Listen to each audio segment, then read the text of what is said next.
नमस्कार दोस्तों, आज की मेरी कहानी है संतान पालो उम्मीद नहीं। आगे आप सुनिए। अरे राजू बेटा, जरा इधर तो आना। पीने के लिए एक गिलास पानी तो ला देना। राजू, ओ राजू।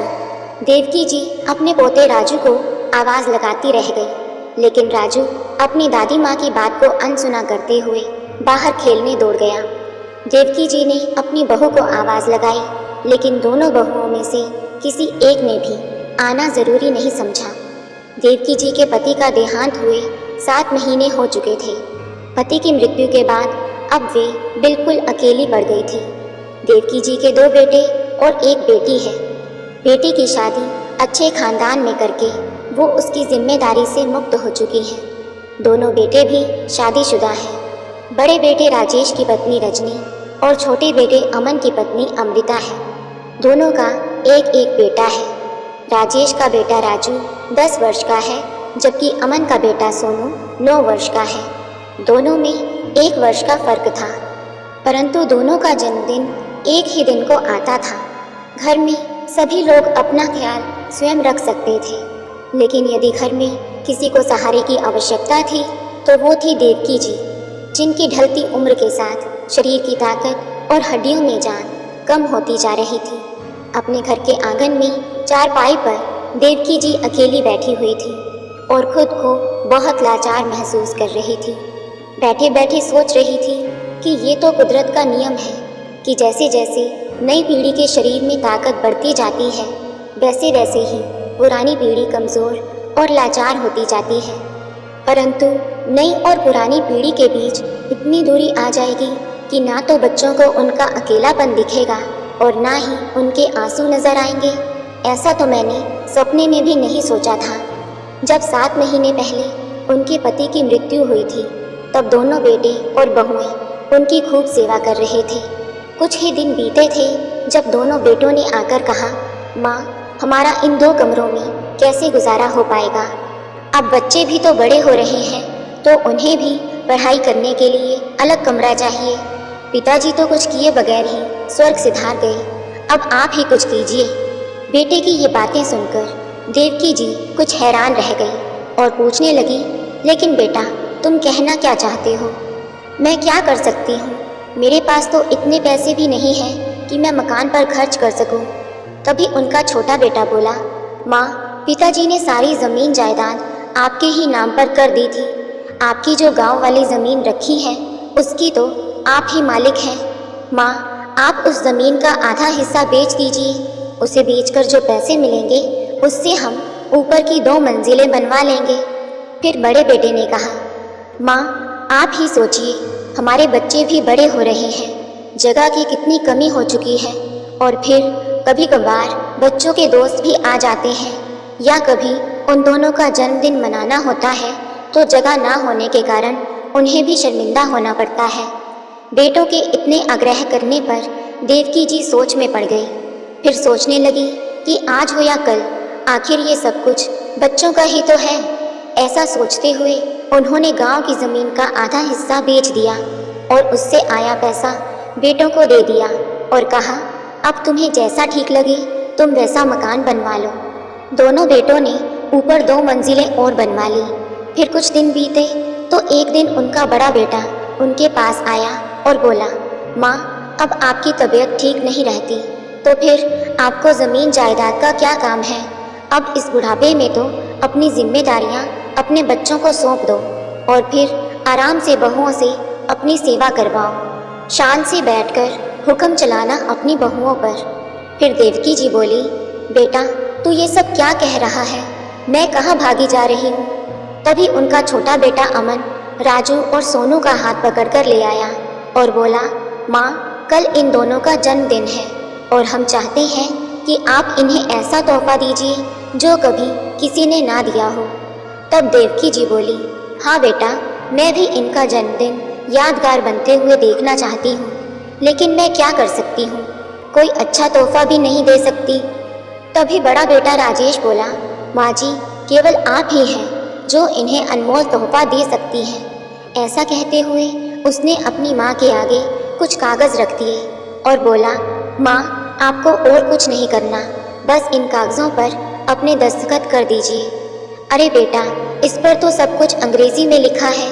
तुम्हारे पिताजी हमेशा कहा करते थे कि दस्तखत करने से पहले कागजों को पढ़ लेना चाहिए, क्योंकि धोखाधड़ी बहुत है। लेकिन ये बात तो पराये लोगों के साथ लागू होती है, यहाँ मुझसे कौन धोखा करेगा? ऐसा कहते हुए उन्होंने कागजों पर दस्तखत कर दिए। लेकिन जैसे ही उन्होंने दस्तखत किए, उनके मन में ख्याल आया कि पूछना तो चाहिए कि ये कागज़ किस चीज़ के हैं। और जब उन्होंने पूछा तो उनका बड़ा बेटा मुस्कुराते हुए बोला, माँ, इस पर ये लिखा है कि आप अपने गांव वाली सारी ज़मीन हमारे नाम पर कर रही हैं। ये सुनकर देवकी जी को एक धक्का सा लगा कि कितनी चालाकी से दोनों बेटों ने उनसे कागज़ों पर दस्तखत करवा लिए। पर फिर सोचने लगी कि बेटा सही तो कह रहा था कि मैं इस उम्र में ज़मीन जायदाद का क्या करूँगी। अगर ये मैंने उन्हें दे भी दी तो क्या हो गया, अब आराम से रहूँगी। दोनों बहुओं और बेटों से खूब सेवा करवाऊँगी। उसी दिन सुबह सुबह देवकी जी पार्क में टहलने के लिए चली गई। थोड़ी देर सैर करने के बाद वे अपनी सहेली रंजना जी के साथ गपशप करती रही और जब घर वापस लौटी तो देखा घर पर कोई नहीं था। रसोई घर का सामान भी गायब था। एक पल को वो घबरा गई और बच्चों को आवाज़ देने लगी तो इतने में बड़ी बहू ऊपर से चिल्लाई, क्या हुआ माँ जी, इतना क्यों चिल्ला रही हो? हम ऊपर आ चुके हैं सारा सामान लेकर। ठीक है बहू, काम में व्यस्त हो तो मैं भी ऊपर ही आ जाती हूँ।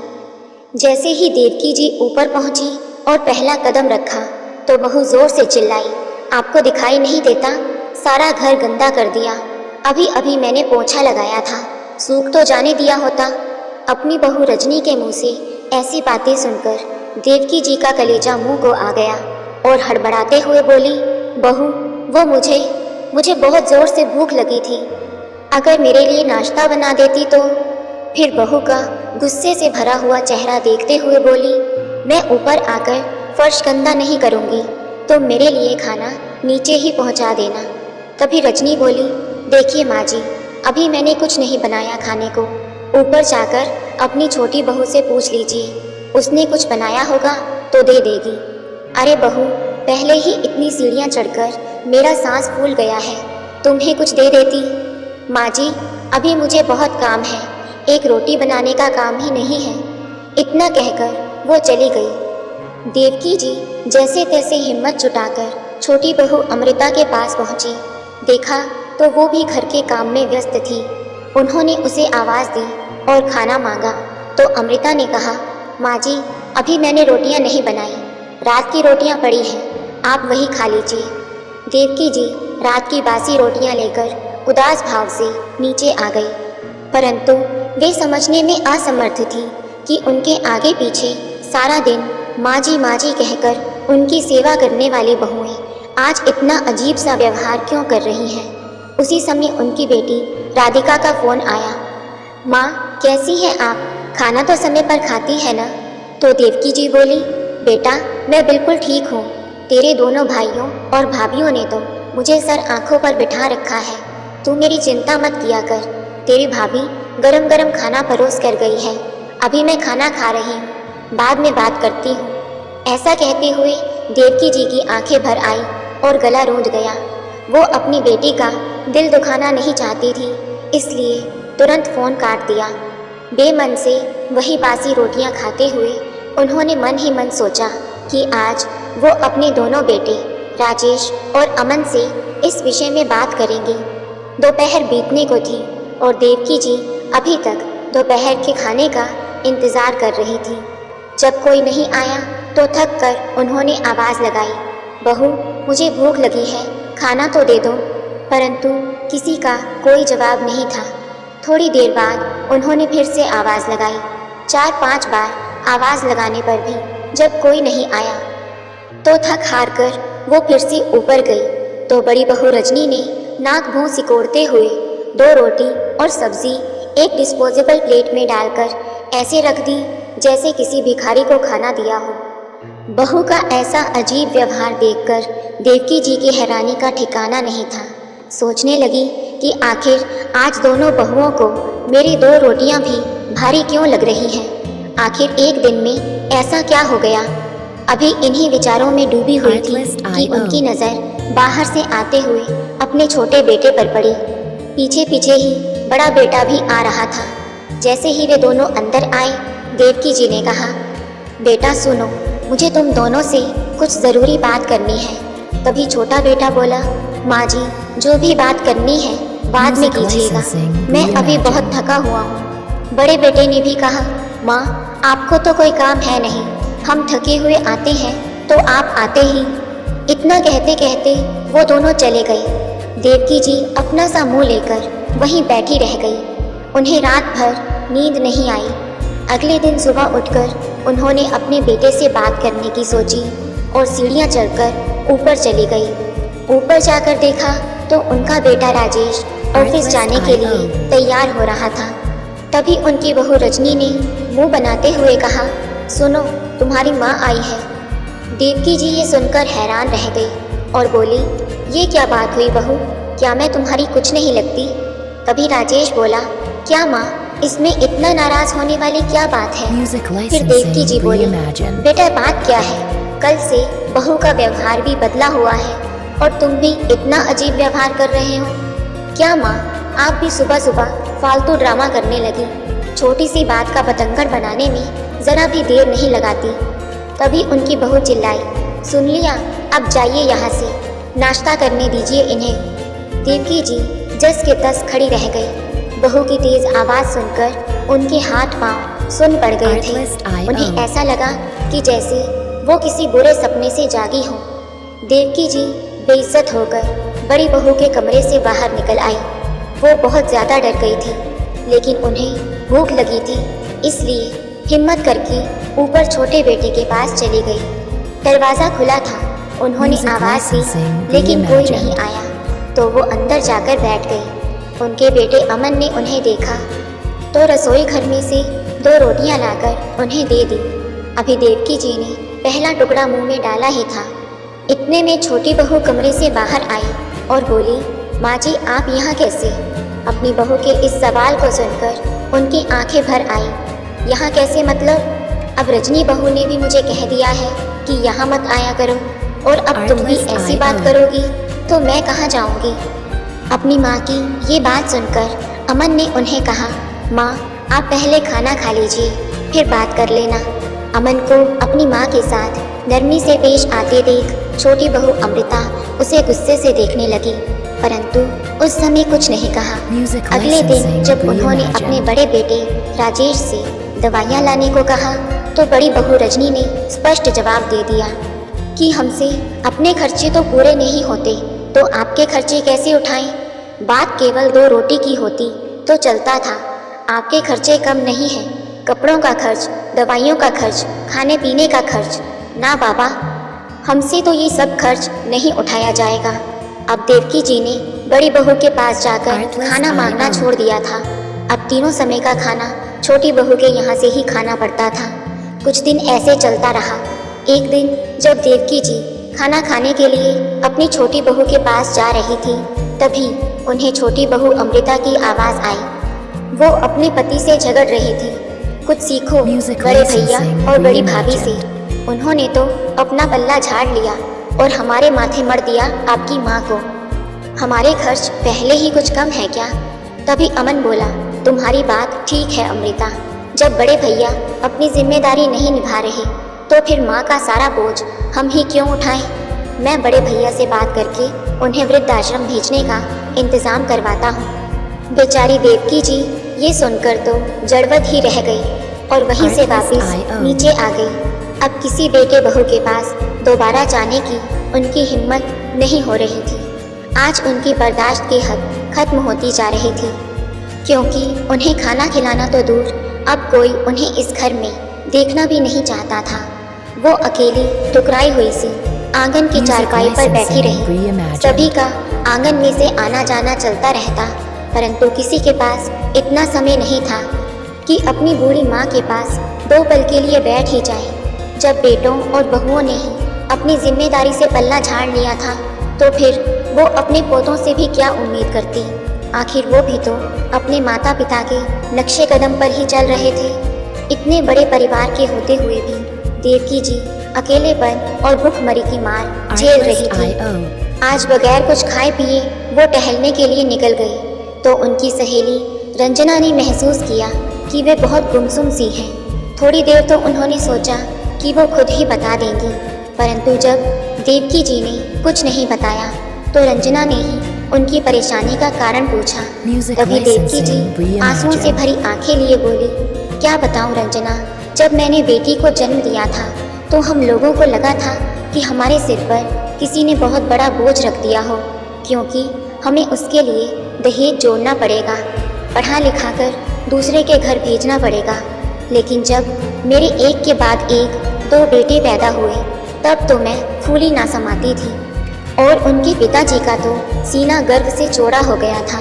हमें लगता था कि शायद हमारे पिछले कर्मों का फल है, हमने मोती दान किए होंगे जो इस जन्म में ये कृपा बरस रही है। और मुझे ऐसा महसूस हुआ कि जैसे मैंने तो गंगा नहा ली हो। बेटों के साथ मेरा बुढ़ापा आराम से कटेगा और वे मेरे बुढ़ापे की लाठी बनेंगे। मैंने तो पूरी उम्र इसी खुशफहमी में बिता दी कि हम बच्चों के ऊपर जो आज खर्च कर रहे हैं वो हमें बुढ़ापे में सूद समेत वापस कर देंगे। अपनी सारी जमा पूंजी हमने अपने बच्चों को उनके पैरों पर खड़ा करने में लगा दी, यहाँ तक कि अपनी सेहत पर ध्यान भी नहीं दिया। अब पति का साथ भी छूट गया है और सेहत भी साथ छोड़ने लगी है और 2 बेटे हैं कि मेरी दवाइयों का खर्च उठाना तो दूर, अब तो उनसे दोनों वक्त की रोटी तक नहीं खिलाई जाती अपनी बूढ़ी माँ को। सारी बातें बताते हुए उनकी आंखों से आंसू बह निकले, उनका गला रूंध गया। रंजना जी ने उन्हें पानी पिलाया और सांत्वना दी कि सब ठीक हो जाएगा। फिर देवकी जी बोली, पता नहीं रंजना, इस उम्र में अब और क्या क्या देखना बाकी रह गया है। भूख से तड़पने के बाद भी अब तक मेरे प्राण नहीं निकले हैं। इतना कहते कहते वो फूट फूट कर रोने लगी और वहीं जमीन पर बैठ गई। रंजना जी ने उन्हें हौसला दिया और उन्हें उठाते हुए कुर्सी पर बिठाया और बोली, देखो देवकी, यदि तुम ऐसे ही हार मान जाओगी तो इसके बाद भी तुम्हारे बच्चे तुम्हारे साथ ना जाने क्या क्या करेंगे। लेकिन यदि तुम हिम्मत दिखाती हो और गलत के खिलाफ आवाज़ उठाती हो तो अपना बचा हुआ जीवन बहुत अच्छी तरह से बिता सकती हो। अपनी सहेली की ये बात सुनकर देवकी जी कुछ सोच में पड़ गई।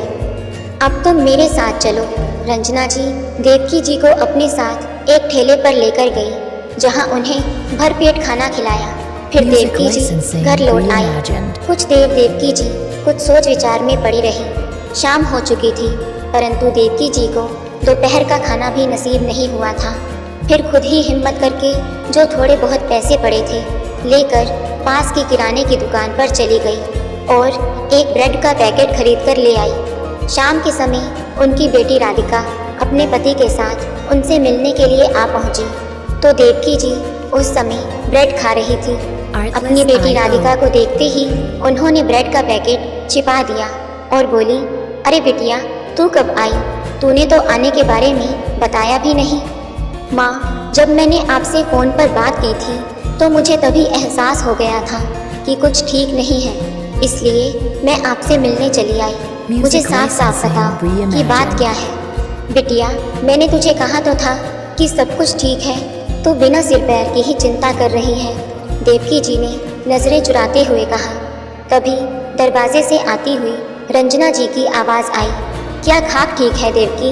राधिका बेटी, अच्छा किया कि तू आ गई। मैं तुझे बताती हूँ कि तेरी माँ कैसे एक एक दिन काट रही है। रंजना जी ने सारा वृतांत राधिका को सुनाया।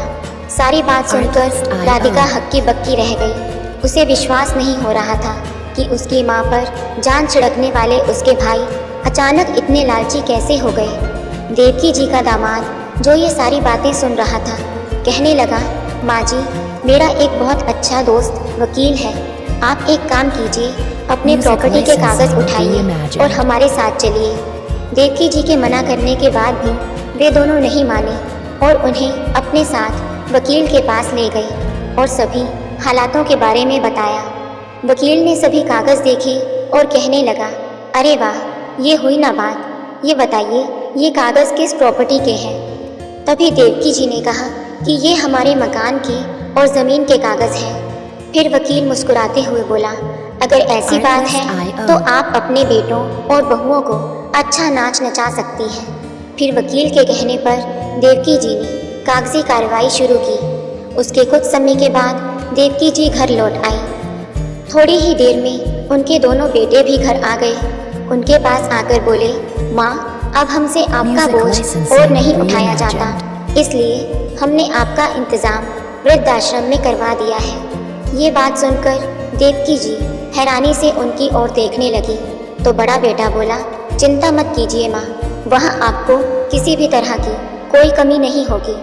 अभी ये बात चल ही रही थी कि राधिका और उसका पति वकील के साथ उनके सामने हाजिर हो गई। उन दोनों को वकील के साथ वहाँ देखकर दोनों बेटों और बहुओं की हैरानी का ठिकाना नहीं रहा। बड़ा बेटा बोला, ये सब क्या तमाशा है, तुम लोग यहाँ वकील के साथ? फिर बड़े बेटे ने कहा, अच्छा, अब समझ में आया कि माँ की संपत्ति में तुझे और जीजा जी को भी अपना हिस्सा चाहिए, इसलिए वकील को लेकर आ गई हो। लेकिन एक बात कान खोल कर सुनो, ये संपत्ति हम दोनों भाइयों की है, तुम्हारा इसमें कोई हक नहीं है। ये बात सुनकर राधिका और उसके पति को बहुत गुस्सा आया। तभी राधिका बोली, मुझे माँ की संपत्ति में से एक पैसा भी नहीं चाहिए। मैं तो केवल इतना चाहती हूँ कि मेरी माँ इस बुढ़ापे में सुखपूर्वक अपना जीवन बिताए। अरे, मैं तो माँ को अपने साथ लेकर जाना चाहती थी, लेकिन माँ ने ही ये कहकर मना कर दिया कि अपने जीवन का अंतिम समय वो बाबूजी की यादों के साथ इसी घर में रहकर गुजारना चाहती है।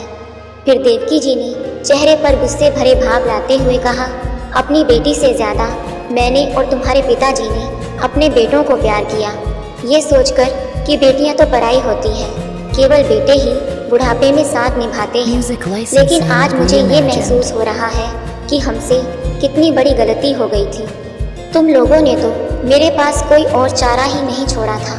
जब तक जायदाद मेरे नाम पर थी तब तक मेरे आगे पीछे दौड़ते थे, और अब फर्ज निभाने की बात आई तो तुम सभी ने हाथ पीछे खींच लिए। मेरा पैसा और ज़मीन तुम सबको चाहिए थी, पर बूढ़ी माँ, उसका क्या? ये मत भूलो कि ये घर आज भी मेरे पति का है, जिस पर सबसे पहला अधिकार मेरा है। तभी बड़े बेटे ने कहा, इस पर आपका कोई अधिकार नहीं है। वसीयत बनाते समय ही पिताजी ने ये मकान हमारे नाम पर कर दिया था। तभी वकील साहब बोले, आपकी बात सही है, लेकिन आपके पिताजी ने मरने से पहले ये घर और ज़मीन अपनी पत्नी देवकी जी के नाम पर कर दिया था, और साथ में ये भी लिखवाया था कि उनकी पत्नी के जीते जी सारी प्रॉपर्टी की मालकिन वही रहेंगी। शायद आप लोगों के पिताजी को ये बात का एहसास पहले ही हो चुका था कि आप अपनी माँ के साथ कितनी घटिया हरकतें कर सकते हैं, इसलिए उन्होंने अपनी पत्नी की सुरक्षा के लिए अपनी मृत्यु से पहले ही अपनी वसीयत में बदलाव करवा दिए थे। उनकी मृत्यु की जो तिथि आपने बताई है, उससे ठीक एक हफ्ता पहले ही वसीयत बदलवा दी गई थी। आज की तारीख में ये घर और आपके पिताजी की गांव की ज़मीन देवकी जी की है। वो जैसा चाहे उसका इस्तेमाल कर सकती है, कोई उनसे कुछ नहीं कह सकता। ये सुनकर तो दोनों बेटों की जैसे जान ही निकलने लगी। वे कभी वकील को देखते तो कभी अपनी माँ को। इस घटना के बाद देवकी जी, जो आज तक सब कुछ सहन करती आई थी, चुपचाप रहने वाली एक सीधी साधी महिला नहीं रही। अपने अधिकार के लिए लड़ना उन्हें आ गया था, और अपनी औलाद को सबक सिखाने के लिए उन्होंने अपने बेटों बहुओं को फरमान सुना दिया कि वे जल्द से जल्द मकान को खाली कर दें। इतनी बात सुनते ही बड़ा बेटा राजेश अपनी माँ के पैरों में गिर पड़ा। माँ, मुझसे बहुत बड़ी गलती हो गई, मुझे माफ़ कर दो। उसी समय उनका छोटा बेटा अमन बोला, माँ, मुझे तो बड़े भैया ने उल्टी पट्टी पढ़ाई थी, नहीं तो आप जानती ही हैं मैं ऐसा करने के बारे में कभी सोच भी नहीं सकता था। फिर देवकी जी बोली, मुझे दुत्कारने से पहले तुमने इतना तक नहीं सोचा कि इस उम्र में माँ कहाँ जाएगी, कैसे रहेगी। फिर मैं तुम्हारे बारे में क्यों सोचूं? लेकिन मैं अपने दोनों पोतों को दर दर की ठोकरें खाने के लिए नहीं छोड़ सकती। इसलिए तुम लोग इस घर में रहना चाहते हो तो तुम्हें सबसे ऊपर वाली मंजिल पर रहना होगा। अब देवकी जी ने अपनी गलती सुधारते हुए एक और कदम उठाया। उन्होंने वसीयत में बदलाव करवाया कि उनकी मृत्यु के बाद उनकी गांव की ज़मीन पर सिर्फ उनकी बेटी का हक होगा। अपनी सहेली की मदद से उन्होंने अपने मकान की बीच वाली मंजिल किराए पर चढ़ा दी और सबसे नीचे वे स्वयं रहने लगी। राधिका ने उनके लिए खाना बनाने, साफ सफाई करने और कपड़े धोने के लिए एक मेड भी लगवा दी। अब देवकी जी को अच्छा खाना नसीब होने लगा था। अपनी सासू माँ का ये बदला हुआ रूप देखकर दोनों बहुएं दंग रह गई थी। हैरान तो दोनों बेटे भी थे और दिल के किसी कोने में उन्हें एहसास हो चुका था कि उनसे बहुत बड़ी गलती हो चुकी है, जिसका खामियाजा उन्हें भुगतना पड़ रहा है। तो दोस्तों, आपको ये कहानी कैसी लगी?